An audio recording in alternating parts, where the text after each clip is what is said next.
Bom sábado, igreja. Hoje o pequeno almoço foi muito fraquinho. Bom sábado, igreja. Eu até já estava com receio que não tivesse a ser bem recebido aqui, que tinha que me ir embora. Está tudo bem convosco? Espero bem que sim. É sempre um privilégio estarmos na casa do Senhor, não é? No sábado de manhã é a melhor coisa que temos. Eu ainda ontem recordava o primeiro sábado que eu fui a uma igreja adventista.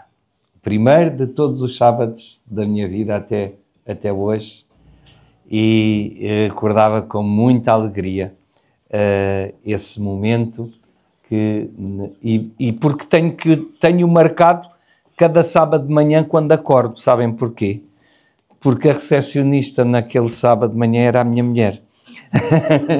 Portanto, não posso esquecer esse sábado, portanto, esse primeiro sábado que eu entrei numa igreja adventista, em que a minha mulher foi a primeira pessoa a receber-me nesse sábado. Ainda não era esposa, nem namorada sequer, nem me passava pela cabeça, nem me passava tal coisa pela cabeça. Mas a verdade é que, sabem, às vezes nós homens, as mulheres conquistam-nos antes de nós as conquistarmos a elas. Vocês sabiam disso, não é? Antes de nós as conquistarmos a elas já nos conquistaram a nós. E a verdade é que eu ainda me lembro do vestido e do modelo do vestido que ela tinha naquele dia, não é? Portanto, e estava longe naquele momento em que isso aconteceu de que ela viesse a ser minha namorada, minha noiva e depois minha esposa. Acabámos de completar no dia 26 44 anos de vida em comum, pela graça de Deus. A Igreja também tem que continuar o seu trabalho, o seu trajeto, e nós estamos felizes por podermos estar aqui esta manhã com os irmãos. Tivemos o privilégio de ter o vosso representante, portanto, na Assembleia Geral Extraordinária, durante os 2 últimos dias, na quinta e na sexta-feira. Queremos dizer à Igreja, e ele poderá corroborar isso, apesar de alguns pontos às vezes diferentes entre irmãos, o que é normal, não é? Já diz o povo, 2 cabeças, 2 sentenças, mas a verdade é que podemos sentir a presença do Espírito do Senhor, podemos terminar todos de mãos dadas, a orar e agradecer a Deus por aqueles trabalhos. O representante da nossa divisão, da divisão inter-europeia, que se encontrava ali, ele dizia, e é verdade, a grande maioria dos 210 delegados que ali estavam eram membros leigos, pessoas que não estavam a receber um centavo para estarem ali sentados. E ele disse, realmente é um privilégio saber que há pessoas que são capazes de estar 2 dias sentados em bancos a falar de questões administrativas da Igreja, daquilo que são os códigos de funcionamento da Igreja e que permaneçam aqui do princípio ao fim. E eu quero dizer-vos que o vosso delegado representou bem a vossa Igreja, representou os irmãos que ele... mais do que isso, porque ele não estava lá como representante da Igreja. Estava em representação, mas não era o representante. Ele estava a representar a Igreja Adventista, porque o que é mais importante não é a Igreja local, é a Igreja no seu todo, essa Igreja, a Igreja de Deus, a Igreja visível de Deus, e ele pôde fazê-lo e eu espero que também tenha podido fazê-lo da melhor forma. Por isso podemos continuar a orar ao Senhor e agradecer pela forma como Ele tem conduzido esta Igreja. Como dizia o pastor Barna, que era o representante da divisão, ele dizia que, citando as palavras da serva do Senhor, Ellen White, quando ela diz: não temos nada a temer em relação ao futuro, a menos que esqueçamos a forma maravilhosa como Deus nos conduziu até aqui, desde o passado. E, portanto, temos que continuar com essa confiança e essa certeza no Senhor da Igreja, não é? No Senhor da Igreja, no cabeça da Igreja. O único que é a cabeça da Igreja, o único Senhor, aquele que dirige a sua Igreja. E porque a Igreja precisa de funcionar e de ter irmãos que possam ajudar nesse funcionamento. A Igreja de Gandra dos Olivais, nos seus representantes na Comissão de Nomeações, apresentou à Igreja os nomes da nossa irmã Helena Fernandes e do Samuel, para poderem funcionar e apoiar a Igreja no serviço como diáconos. Na nossa estrutura de Igreja Adventista, nós consideramos que há 3 funções na Igreja que são particularmente importantes pela relação que têm com as outras pessoas. Porque não há nada mais difícil do que lidar com o ser humano. Não são os problemas financeiros, não são os problemas estruturais. As relações com os seres humanos, infelizmente, às vezes é o mais difícil, não é? Por mais que sejamos irmãos, por mais que sejamos pessoas que querem servir e estar de acordo com a vontade de Deus, às vezes relacionamos-nos com as pessoas, e todas elas diferentes umas das outras. Não é fácil, basta nós pensarmos que a pessoa que temos ao nosso lado, por exemplo, como eu, 44 anos, não é? E não estamos sempre de acordo, e os relacionamentos, às vezes, se não for com a ajuda de Deus e a ação do Espírito Santo, não é fácil. É por isso que eu só acredito no casamento desde o ponto de vista religioso. Eu não consigo perceber porque é que 2 pessoas que não acreditam em Deus se casam. Porque o casamento é uma instituição divina. Portanto, podiam fazer outra coisa qualquer, podiam viver juntas, podiam... Agora, se essas pessoas acreditam em Deus, então tem todo o sentido. Porque foi Deus que criou, tal como criou o sábado, criou o casamento. E eu acredito que só é possível 2 pessoas manterem-se unidas para a vida, até que a morte os separe, quando realmente Deus faz parte desse casamento. Quando é um casamento a 3. Um homem, uma mulher e Deus. Amém. Com este conjunto, um casamento permanece. Porque quando há dificuldades, ajoelhamos-nos, oramos e resolvemos a situação. E como eu dizia, por isso a Igreja Adventista tem 3 funções, não é hierarquias, mas funções, não é? Porque aqui na Igreja não há hierarquias, ninguém é mais importante que ninguém, todos somos importantes, todos fazemos parte do corpo e todos temos responsabilidade e devemos exercer a nossa responsabilidade que Deus nos confia, e portanto não há aqui hierarquias, o pastor não está lá no topo, enfim, o que está à porta na recepção está lá mais abaixo, ou a senhora, ou a nossa irmã que faz a limpeza e o zelador tem mais... Não, na Igreja Adventista não há hierarquias, há funções, evidente que há responsabilidades que podem ser maiores ou menores, mas por isso a Igreja Adventista considera 3 funções como necessitando de uma processão dobrada do Espírito Santo. E nesse sentido considera o pastorado, o ancianato e o diaconato por essa relação que estão com pessoas. Porque relacionar-nos com pessoas nem sempre é fácil, porque há um que tem uma opinião, outro que é outra. E neste caso, estes 2 irmãos que são diáconos, às vezes a gente diz, olha irmã, por favor, sente-se ali. Porque é ali, aquele não é o meu lugar, não é? E gerir isto, às vezes, não é fácil. Se não for com o Espírito do Senhor, lá vem o velho homem ou lá vem a velha mulher e diz assim, a irmã é sempre a mesma coisa, não é? E não resolve. E não resolve a situação. É importante ser no Espírito que nós cumpramos essa missão. O mesmo acontece com os anciãos, o mesmo acontece com os pastores. E, claro, devia acontecer com todos nós.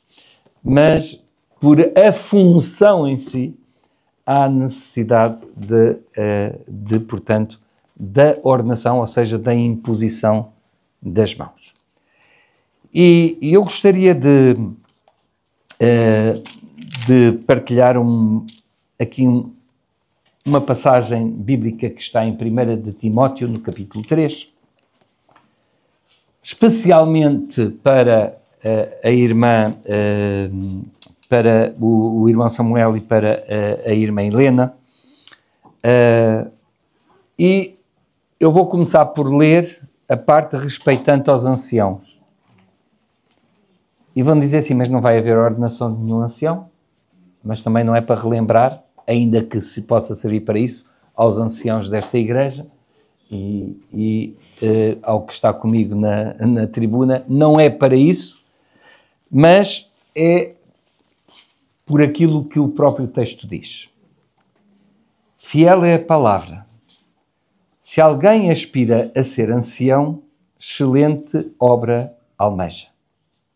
É necessário, portanto, que o ancião seja irrepreensível, esposo de uma só mulher, temperante, sóbrio, modesto, hospitaleiro, apto para ensinar, não dado ao vinho, não violento, porém cordato, inimigo de contendas, não avarento, e que governe bem a própria casa, criando os filhos sob disciplina, com todo o respeito.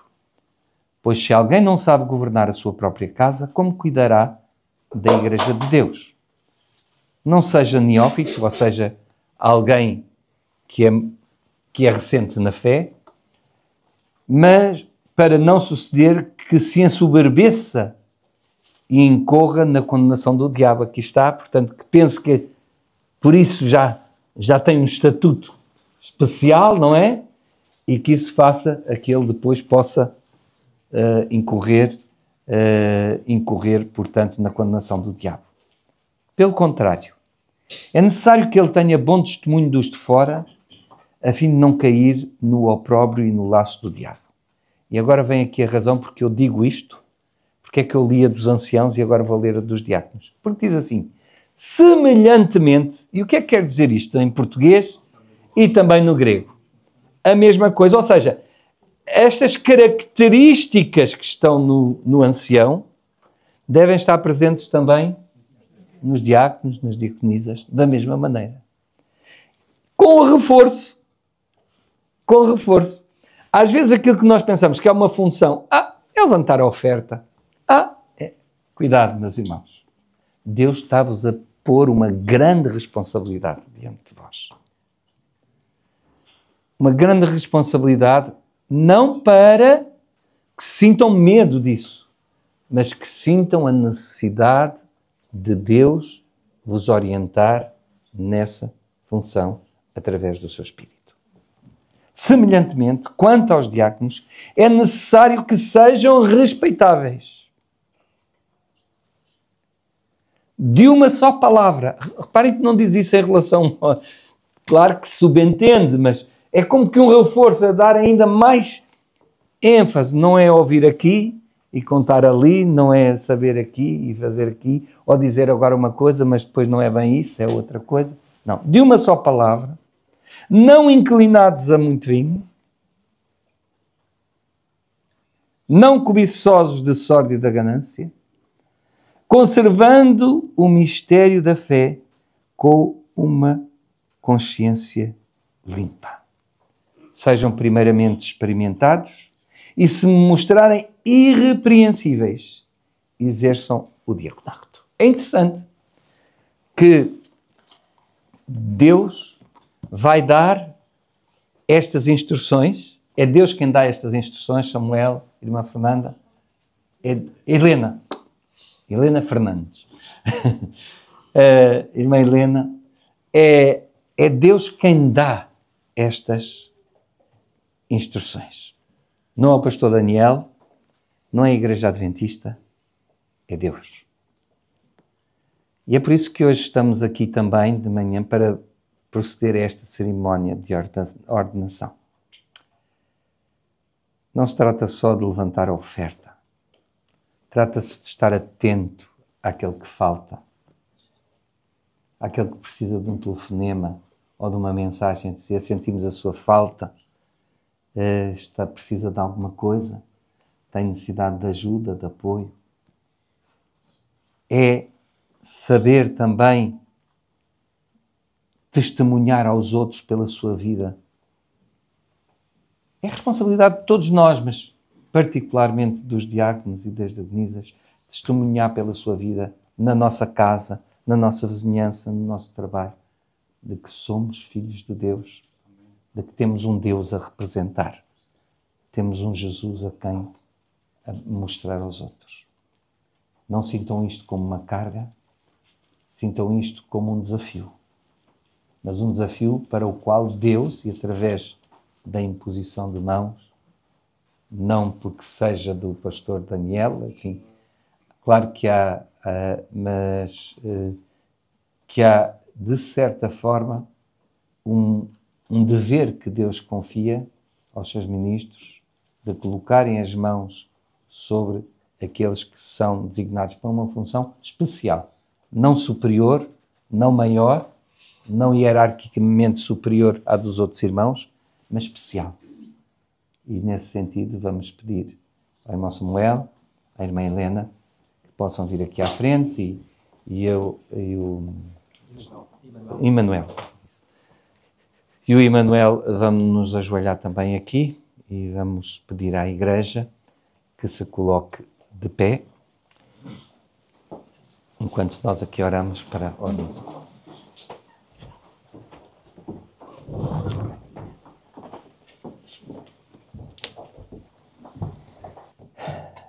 Eterno Deus, eterno Pai que estás no céu, mas que te fazes presente, Senhor, pela presença do teu Santo Espírito entre nós. Amém.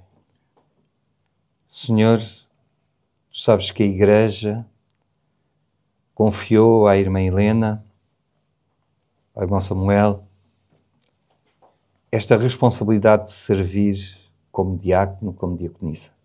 Amém. O diaconato envolve responsabilidades a nível da pregação da palavra, a nível dos estudos, a nível da visitação, a nível do cuidado da Igreja, a nível da ordem da Igreja. E nós pedimos-te, Senhor, porque é uma função de grande responsabilidade, te pedimos, Senhor, que, apesar de humanos e imperfeitos, mas porque foi isso que tu pediste, que se impusessem as mãos sobre aqueles a quem é designada uma função especial, que tu venhas ser, Senhor, com o teu Espírito de uma maneira especial sobre o Samuel. Amém. Que o teu Santo Espírito, Senhor, venha trazer o poder, a força, a sabedoria, o entendimento, a moderação, a paciência, o domínio próprio, e que seja no seu lar, seja na sua vizinhança, seja no seu trabalho, seja na Igreja, Senhor, ele possa em tudo dignificar a responsabilidade que lhe está a ser confiada por ti através da Igreja. Amém. O mesmo te suplicamos, Senhor, também para a irmã Helena. Amém. Que o teu Santo Espírito, Senhor, esteja sobre ela de uma forma muito particular. Por isso, ao impor-lhe as mãos sobre esta irmã para a ordenação a este ministério, tu possas, Senhor, também estar com ela. Amém. No seu lar, junto à sua família, na Igreja, na sua vizinhança, no seu trabalho, onde quer que ela esteja. Que o teu Santo Espírito lhe traga também essa paciência, esse domínio próprio. Amém. essa capacidade, essa sabedoria que precisa, Senhor, para lidar com pessoas e também, Senhor, para ser uma boa filha tua, um bom testemunho para todos. Obrigado, Senhor, por esse teu Espírito que vem sobre estes teus filhos. Amém. Que eles tenham a certeza, Senhor, de que tu estás com eles. Amém. E que os vais conduzir para que em tudo, Senhor, eles possam manifestar as características que a Igreja já viu neles para serem diáconos, mas também, Senhor, que essas características possam ser vistas pelos outros, não para os orgulhar, não para os enaltecer, mas para que em humildade se deixem conduzir Amém. Por ti, por nosso Senhor e Salvador Jesus Cristo. Amém. Amém. Amém.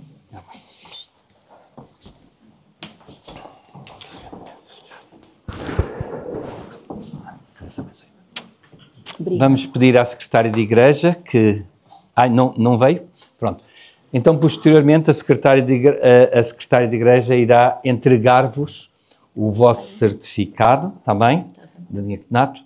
Também dizer-vos a vós e à igreja, que, portanto, porque a igreja é uma, não é? Um diácono, quando é ordenado numa igreja aqui, seja na China, seja no Japão, seja na Rússia, seja na Roménia, seja onde for, ele é diácono. Ok? Pode não estar ao serviço num determinado ano, mas sempre que ele for chamado a servir, já não precisa de ser ordenado outra vez. Em qualquer parte do mundo é reconhecido essa ordenação que esta manhã o Senhor trouxe Amém. Sobre vós. Amém. Que Deus vos abençoe. Não nos vamos perder mais, porque estamos aqui para ouvir a palavra de Deus, não o pastor Daniel, mas a palavra de Deus. Eu convidava-vos a abrir as vossas Bíblias no Evangelho de João, capítulo 16, a partir do verso 4 até ao versículo 15. Ora, estas coisas vos tenho dito, para que quando a hora chegar, vos recordeis que eu vos disse. Não vos las disse desde o princípio, porque eu estava convosco, mas agora vou para junto daquele que me enviou. E nenhum de vós me pergunta para onde vais? Pelo contrário, porque vos tenho dito estas coisas, a tristeza encheu o vosso coração. Mas eu vos digo a verdade, convém-vos que eu vá. Porque se eu não for, o Consolador não virá a vós. Outros não virá a vós. Se, porém, eu for e eu vou-lo enviarei. Quando ele vier, convencerá o mundo do pecado, da justiça e do juízo. Do pecado, porque não creem em mim. Da justiça, porque vou para meu Pai e não me vereis mais. Do juízo, porque o príncipe deste mundo já está julgado. Tenho ainda muito que vos dizer, mas vós não o podeis suportar agora. Quando vier, porém, o Espírito da verdade, ele vos guiará em toda a verdade. Porque não falará de si mesmo, mas dará tudo o que tiver ouvido e vos anunciará as coisas que hão de vir. Ele me glorificará, porque há de receber do que é meu e vos há de anunciar. Tudo quanto o Pai tem é meu. Por isso é que vos disse que há de receber do que é meu e vos há de anunciar. Estamos na última fase do ministério de Jesus.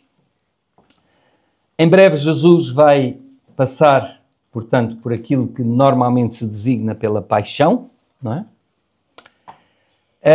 É a parte do discurso de despedida, enquanto Jesus está a dirigir para o Getsemane.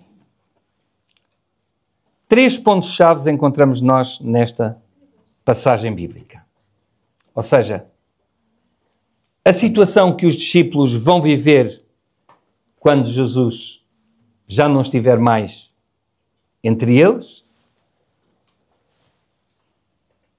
o Espírito Santo e o seu papel no mundo e a obra do Espírito Santo a favor dos próprios discípulos. Tudo isso está contido aqui. Vamos ver a situação, portanto, dos discípulos que estão aqui nestes 3 primeiros versículos. Mas antes disso, deixem-me contar-vos uma experiência que nos poderá ajudar a perceber melhor a situação dos discípulos. Um jovem bastante dinâmico e ambicioso foi começar o seu trabalho numa fábrica e foi-lhe confiada uma máquina, que era uma máquina, enfim, de uns bons milhões de euros, e que ele tinha que supervisionar e tinha que trabalhar com ela. Quando ele estava a trabalhar com essa máquina, porque era um jovem muito orgulhoso, muito senhor de si mesmo e das suas capacidades, quando ele estava a trabalhar com essa máquina, de repente começou a ouvir um barulho estranho e achou que pegou numa chave de fendas, que, enfim, aparafusaram ali uma coisa de onde vinha o ruído, ou soltar um bocadinho mais aqui e ali, foi mexendo na máquina, aquilo não melhorou, até que ele resolveu parar a máquina e pegar numa chave de fenda, numa chave de inglesa, e começar lá a mexer num sítio onde ele achou que o barulho estava maior. Quando ele tentou arrancar a máquina não arrancava. Entretanto, o chefe chegou junto dele e disse: então o que é que se passa? E ele contou tudo o que tinha feito e disse: olha, eu fiz o melhor que sabia, pois, mas o melhor que você tinha a fazer era chamar-me. Os discípulos de Jesus iriam enfrentar em breve uma situação que escaparia ao seu controle. Até ali, todos os ataques dos opositores tinham vindo direcionados não aos discípulos, mas ao próprio Jesus. Mas, sem Jesus ao seu lado, eles iam sentir-se completamente perdidos como os problemas da máquina, não é? Daquele jovem. É nesse contexto que Jesus lhes promete e lhes transmite a promessa do Consolador, o Espírito Santo. Se o Espírito Santo não viesse, eles iriam encontrar-se numa situação muito complicada, com a qual eles não sabiam lidar sem a ação do Espírito Santo. Iriam ser expulsos das sinagogas, solidão pela ausência do seu mestre, de não poderem ter já o seu mestre ao pé deles para os ajudar. Quando eles diziam que pagavam um imposto e depois era só lançar a cana e apanhar um peixe e tirar lá duas moedas para pagar o imposto, não é? Do templo. Não iria ser fácil, ou quando, enfim, quando eles achavam que havia que expulsar uma mulher sírio-fenícia e Jesus tem que lhes dizer: nunca vi tal fé em Israel como vi aqui com esta mulher que disse que os cachorrinhos também se alimentam nas migalhas caídas da mesa dos seus senhores. Se eles já se encontravam tristes, porque lembram-se que lemos há pouco no versículo 6, eles estavam já tristes. Se eles já estavam tristes e ainda Jesus estava com eles só porque Jesus lhes tinha dito que ia para Jerusalém e que ia morrer, ia ser maltratado em Jerusalém e ia morrer, o que não seria quando Jesus já não estivesse com eles, não é? É como se Jesus estivesse a dizer que não procurem resolver esta situação por vós mesmos. Eu vou aqui ler numa versão, o versículo 7, numa versão de uma das Bíblias que eu tenho, nas muitas Bíblias que tenho na minha biblioteca. Diz assim: não procurem resolver esta situação por vocês mesmos. O que têm a fazer é pedir a ajuda do Espírito Santo. Eles não deviam fazer como aquele rapaz no seu primeiro dia de trabalho. Não deviam tentar dar o seu melhor.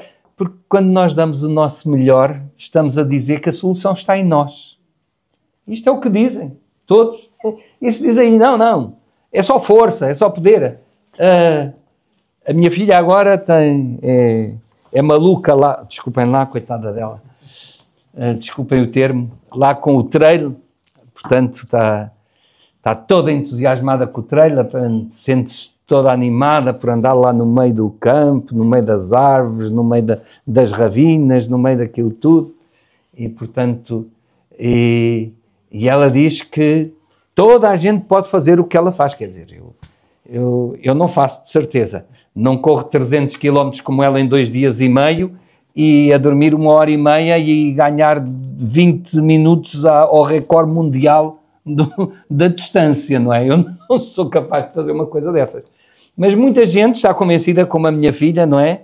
Que é uma coisa normal, não, é só o esforço. Bom, até que um dia lhe deu uma dor aqui, ou uma dor ali, ou uma dor acolá, e depois vai ver que, afinal, não é assim tão fácil como se pensa, não é? Tudo aquilo que fazemos sem a ajuda de Deus, como diz Pascal, um filósofo, mas eu gosto muito dessa expressão dele, não de tudo o que ele diz, mas disso quando ele diz, para que serve tudo o que não é eterno? Para que serve tudo aquilo que não dura para sempre? E ainda esta semana nós estudámos, não é a verdade? Para que é que serve todos aqueles reinos com as suas sucessões, não é? Para que serve todos esses poderes das nações? Quando um dia vão ser completamente desfeitos como a pregana.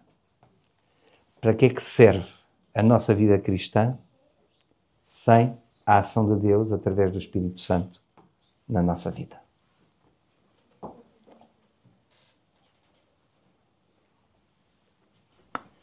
Porquê é que Jesus diz que se eu não for o Consolador não virá a vós? Já tinham pensado nisso? É que tal como dizem as nossas 28 crenças fundamentais da Igreja, e como diz a palavra de Deus, Deus não multiplica esforços desnecessariamente. Deus não é um Deus que faz como nós, que às vezes esforçamos-nos em coisas que não nos devíamos esforçar e desprezamos às vezes coisas que não devíamos desprezar. Deus usa com sabedoria todas as suas forças e é todo poderoso. Agora, nós que não somos todos poderosos, às vezes gerimos mal o que temos. Gerimos mal o nosso tempo, gerimos mal as nossas finanças, gerimos mal a nossa família, gerimos mal as nossas relações, gerimos mal o nosso amor, gerimos mal a nossa felicidade. Mas Deus não. Portanto, quando Jesus estava aqui, ele não precisava de multiplicar esforços com o Espírito Santo. Não é que o Espírito Santo não tivesse a atuar, claro que estava. Quem é que atuou no coração de Nicodemos para ir ter com Jesus? Claro que o Espírito Santo tocou o coração de Nicodemos para ir ter com Jesus e falar com Jesus e receber aquilo que Jesus lhe deu. Claro que o Espírito Santo estava presente no batismo de Jesus. Nós vemos claramente isso, que estava presente na própria compreensão das palavras de Jesus. Até para um ladrão. Um ladrão.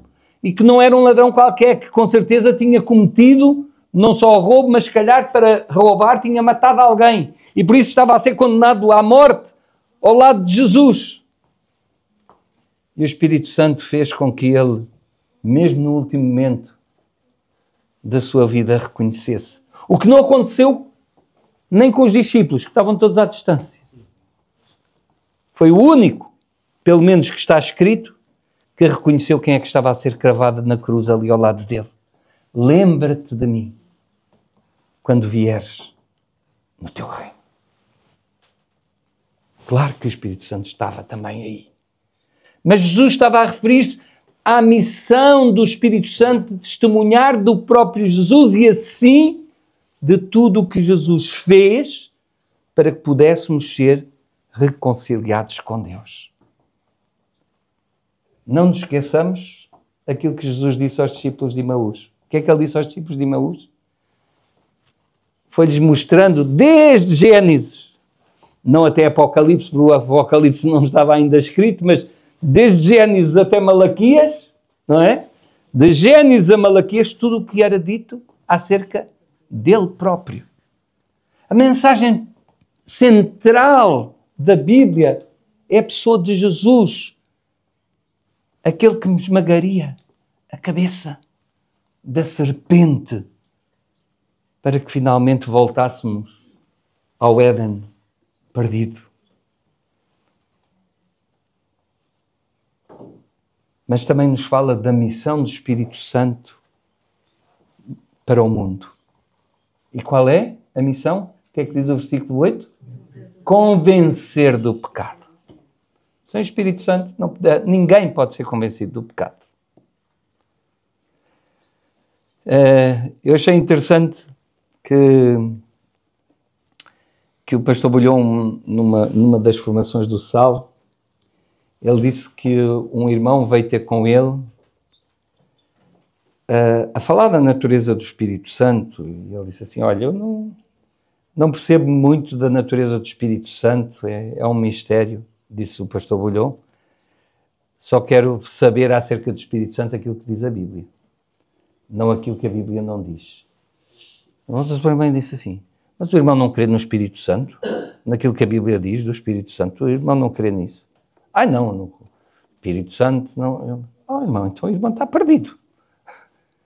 O irmão está perdido porque o irmão nunca se vai convencer do pecado. E se não se convence do pecado, não vai sentir necessidade do Salvador que realmente está à sua disposição. Pode estar a pensar num Salvador, mas que não é o Salvador. Tal como os israelitas estavam à espera de um Messias, que não era aquele que Deus queria enviar. O Emanuel, o Deus conosco, eles não o reconheceram. Porquê? Porque estavam à espera de um Messias que não era aquele que a Bíblia anunciava. Da mesma maneira, nós hoje corremos o mesmo risco. Porquê? Porque Deus conosco hoje é o Espírito Santo. Deus conosco hoje é o Espírito Santo. Ou seja, a função de Jesus foi uma, e agora Deus atua através do Espírito Santo. É o Espírito Santo que é Deus conosco. Se queremos realmente ser cheios do poder de Deus, diz-nos que é através do Espírito Santo, porque Ele vai convencer-nos do pecado. Isso é fundamental para o mundo, sobretudo nos dias de hoje.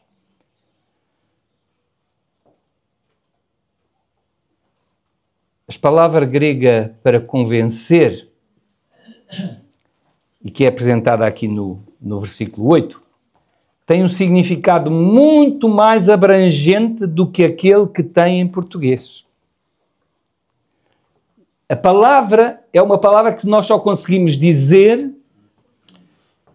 com um conjunto de palavras. Porque é uma palavra do foro, que no grego é usada para o ato jurídico de apresentar provas absolutamente convincentes de factos.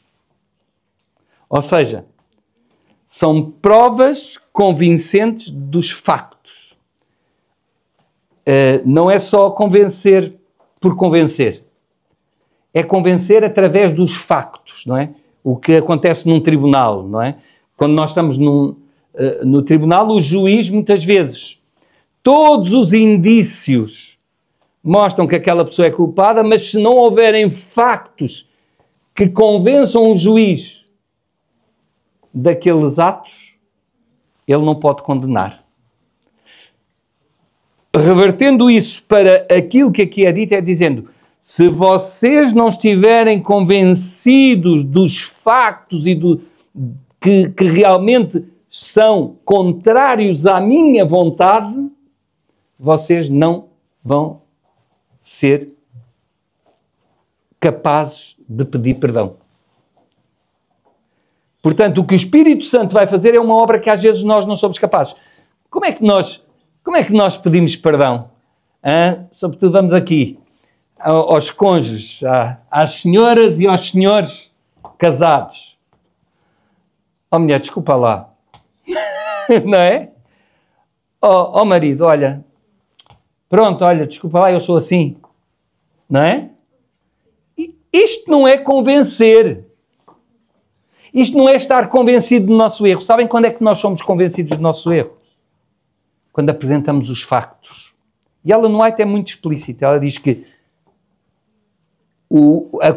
a confissão do nosso erro particular deve ser confessado particularmente à pessoa explicitamente.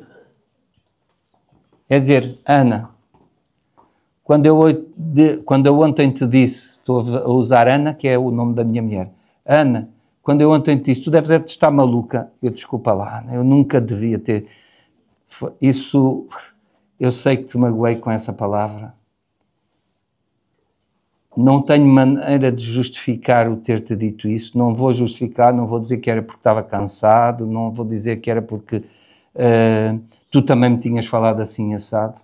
Eu quero-te pedir perdão e, por favor, perdoa-me por essa maneira. Isto é, ou seja, confessar, estarmos convencidos do nosso erro. Isto só o Espírito Santo pode fazer. É fácil fazer isto? Não.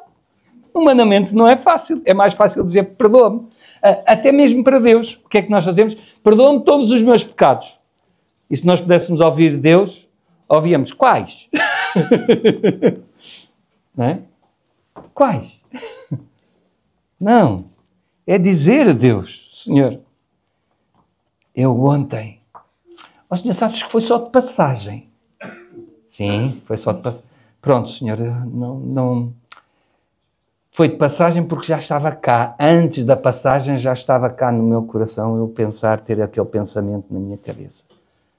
Senhor, perdoa-me por eu, mesmo lá numa gaveta escondida do meu cérebro, ter esta coisa lá escondida. Por favor, vem varrer isso. Vem limpar essa gaveta, Senhor, vem tirar isso da minha gaveta. E é esse o trabalho do Espírito Santo. Quando Ele convence. Através da nossa maneira de viver, da nossa própria existência, da convicção da nossa fé, do nosso testemunho vivencial. Isto pode levar a que aqueles que não são crentes e estão à nossa volta digam, não, verdadeiramente aquela pessoa é diferente. Ela tem um poder que eu não tenho. Como é que tu consegues isso? Como é que tu conseguiste? Aquele fulano fez-te a vida negra no trabalho e tu ainda lhe vais dar um abraço? Como é que é possível?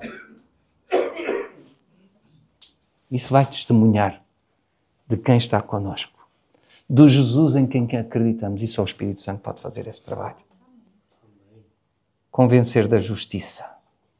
Convencer o mundo de que Deus é justo. E a justiça de Deus é aquilo que Ele foi capaz de fazer ao enviar seu Filho por nós. Para morrer por nós. Essa é a justiça, a verdadeira justiça de Deus. Muitos consideram Deus injusto, mesmo sem terem uma relação com Ele, não é? Se Deus existisse, não permitia que as crianças lá na Palestina morressem. Não permitia que tantas mães russas e tantas mães ucranianas estivessem a chorar os seus filhos que morrem na frente de batalha. Se Deus fosse justo, não permitiria que morressem tantas pessoas num terremoto. Mas a verdadeira justiça, ou melhor, a verdadeira injustiça, é não reconhecer tudo o que Deus já foi capaz de fazer por amor a cada um de nós. Isso é que é uma verdadeira injustiça. Se eu não reconheço tudo o que Deus já fez por mim, enviando o seu Filho, fazer justiça é reconhecer que Deus quer mudar a minha vida, quer transformar-me e deixar que Ele o faça. Seguir os ensinos de Cristo, ser como Cristo, ser um verdadeiro filho de Deus.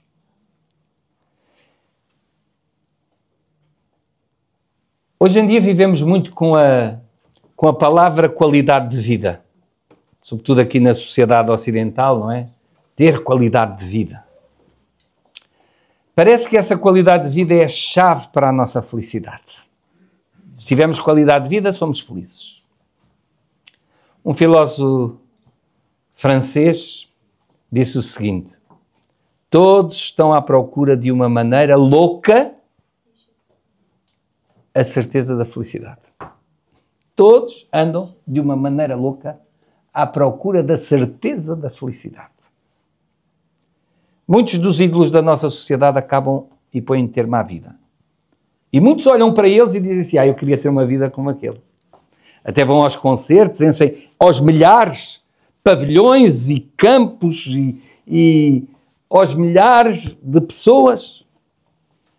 E aquilo, é o máximo, até pulam, até sangue, até se põem às cavalitas de outros, todos contentes, como se aquilo fosse a felicidade, saindo dali. Eu estou a dizer isso porque sei. Infelizmente, antes de ser adventista, vivi loucuras semelhantes.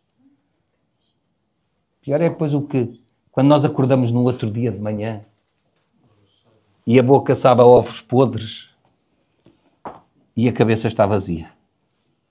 Pior é isso. Parece que a nossa sociedade ocidental, quanto mais tem, mais procura ter. Como se isso fosse símbolo de felicidade. Mas a verdade é que só em Cristo se pode encontrar a verdadeira fonte da felicidade. Romanos 12:2 diz: transformem-se pela renovação do vosso entendimento para experimentar qual seja a boa, agradável e perfeita vontade de Deus. Deus não nos está a dar um pacote de algumas coisinhas. Por isso é que Jesus disse: eu vim para que tenham vida e uma vidinha. Foi isso que... Uma vida em abundância. Uma vida plena. Estão cansados de ter uma vidinha? Então deixem que Deus faça esse trabalho em vós. A felicidade não é um preço. A felicidade é um estado. Estado esse que só o Espírito Santo nos pode conceder. Não é o fruto de fazermos o melhor que podemos, como lá com aquele jovem, lá no seu trabalho, lá com aquela máquina. Mas de deixarmos que o Espírito Santo faça em nós, de pedirmos o seu auxílio. Pelo conhecimento da vida e obra de Jesus, expressa nos Evangelhos.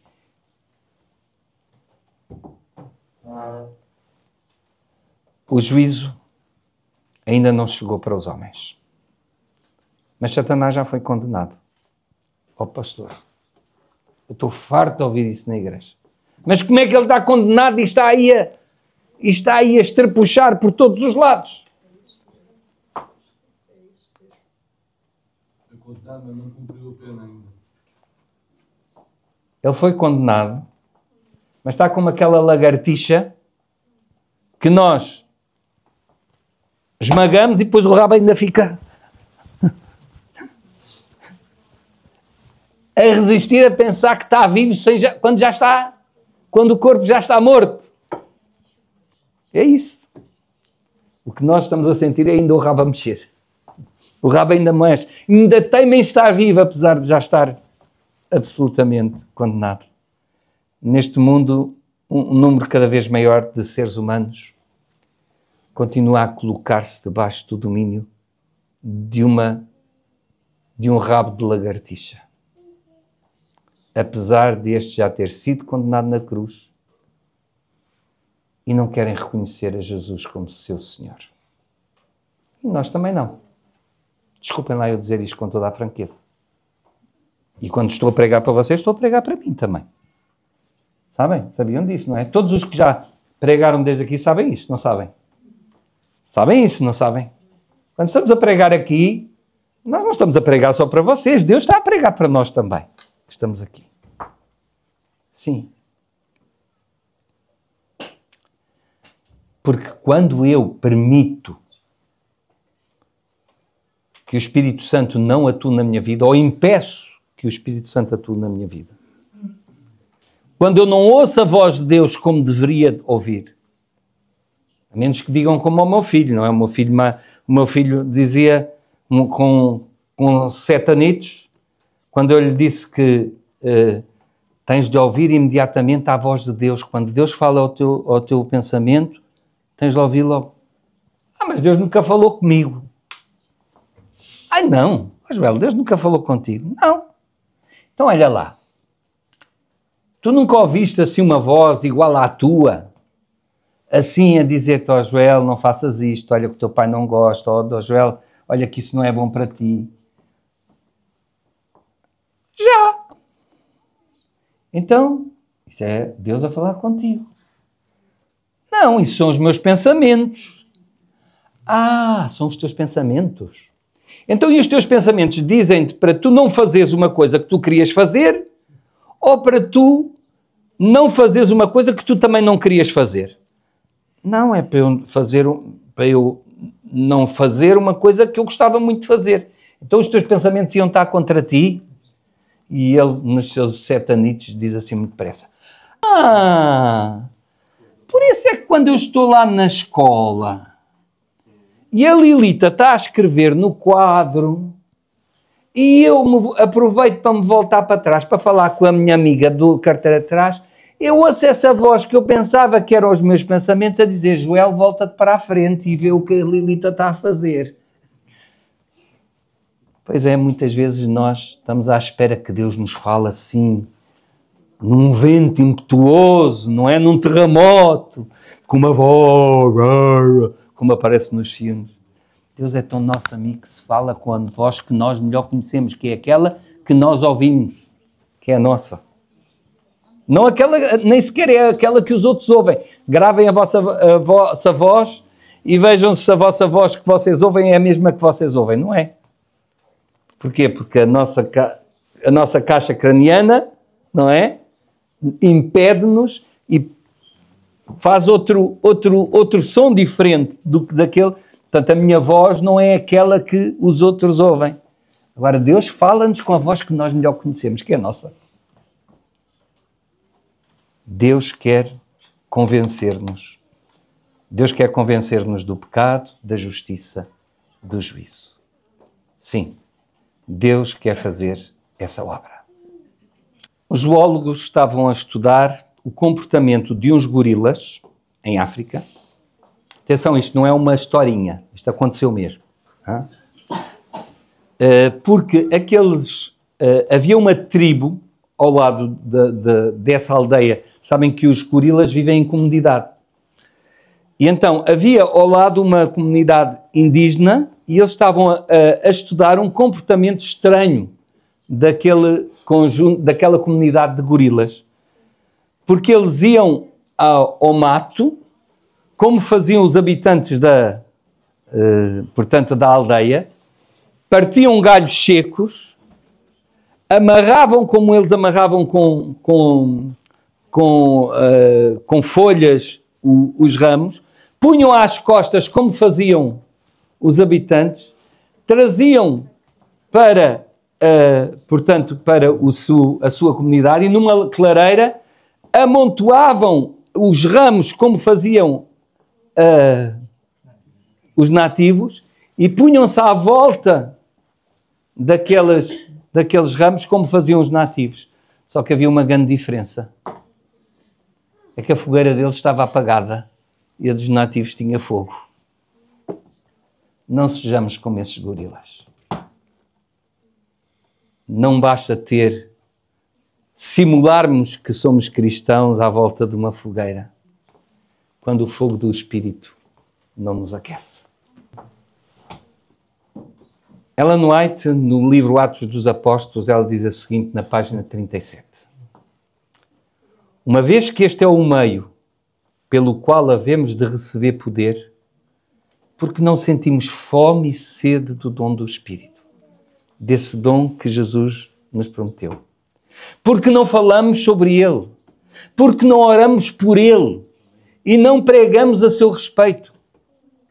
O Senhor está mais disposto a dar o Espírito Santo àqueles que o servem do que os pais a dar boas dádivas aos seus filhos.